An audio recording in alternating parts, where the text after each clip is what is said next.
हरे कृष्णा। तो चलिए आज हम इस वीडियो में बताएंगे कि इस बार देवशयनी एकादशी व्रत हम कौन से शुभ मुहूर्त में रहेंगे। 6 जुलाई को रहेंगे या 7 जुलाई को रहेंगे। देवशयनी एकादशी व्रत क्यों कहा जाता है, देवशयनी नाम क्यों पड़ा इस एकादशी का।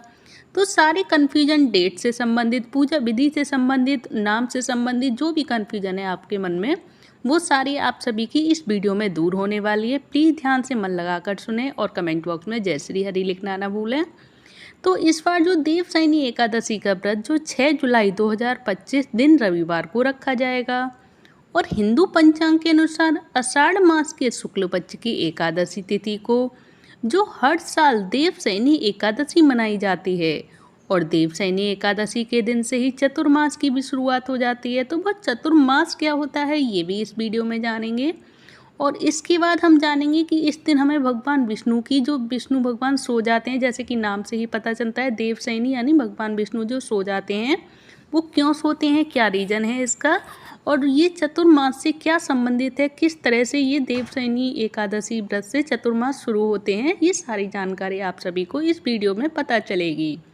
जो देवशयनी एकादशी को ही आषाढ़ मास की एकादशी यानी कि पद्मा एकादशी के नाम से भी जाना जाता है और हरि शयनी एकादशी के नाम से भी जाना जाता है।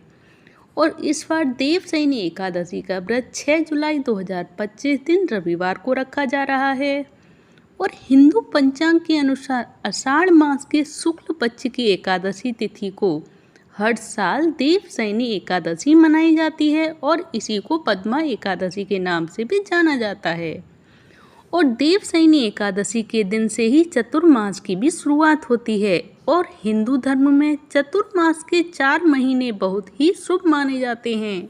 और मान्यताओं के अनुसार इस दिन भगवान विष्णु क्षीर सागर में 4 महीने के लिए योग निद्रा में चले जाते हैं और इसके बाद भगवान विष्णु योग निद्रा से सीधा प्रबोधनी यानी कि देव उठनी एकादशी पर ही जागते हैं। साथ ही इस दिन से सभी मांगलिक और शुभ कार्यों पर भी रोक लगा दी जाती है। तो आगे मैं इस वीडियो में आप सभी को ये भी बताऊंगी कि इस दिन से सभी मांगलिक और शुभ कार्यों पर रोक क्यों लगाई जाती है।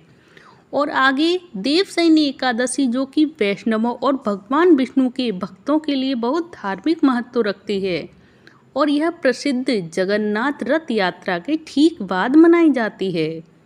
और चतुर्मास की शुरुआत होती है, जो कि चतुर्मास आध्यात्मिक चिंतन, भक्ति और ध्यान लगाने का समय माना जाता है।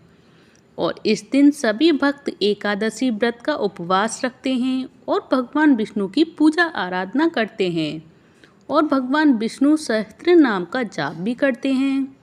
और यह दिन भगवान विष्णु की योग निद्रा के दौरान उनके संरक्षण में अपने मन को और आत्मा को समर्पित करने का भी प्रतीक होता है। तो चलिए अब जानेंगे देवशयनी एकादशी व्रत का शुभ मुहूर्त कब होगा, कौन से समय, कौन सी डेट को होने वाला है।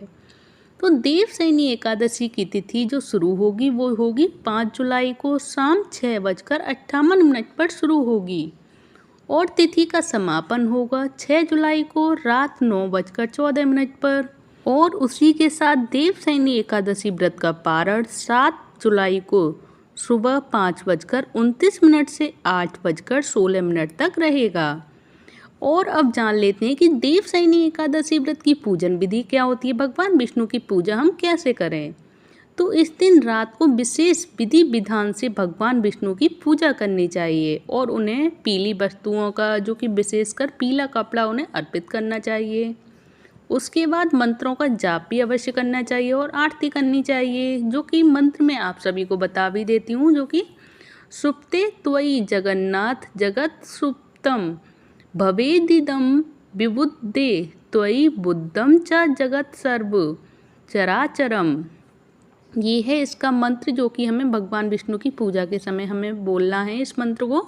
और इस मंत्र के साथ ही हमें इस तरह से भगवान विष्णु का आशीर्वाद प्राप्त होता है, यानी कि वरदान प्राप्त होता है, जो कि सामूहिक पापों और समस्याओं का नाश हो जाता है और साथ ही व्यक्ति का मन भी शुद्ध होता है और दुर्घटनाओं के योग भी टल जाते हैं। इस एकादशी के बाद से शरीर और मन को नया किया जा सकता है और अब आपके मन में ये होगा कि क्या सच में भगवान सो जाते हैं इस दिन, क्योंकि देवशयनी जो नाम से ही पता चलता है, तो क्या सच में ही भगवान सो जाते हैं? तो इसकी भी जानकारी लीजिए आप।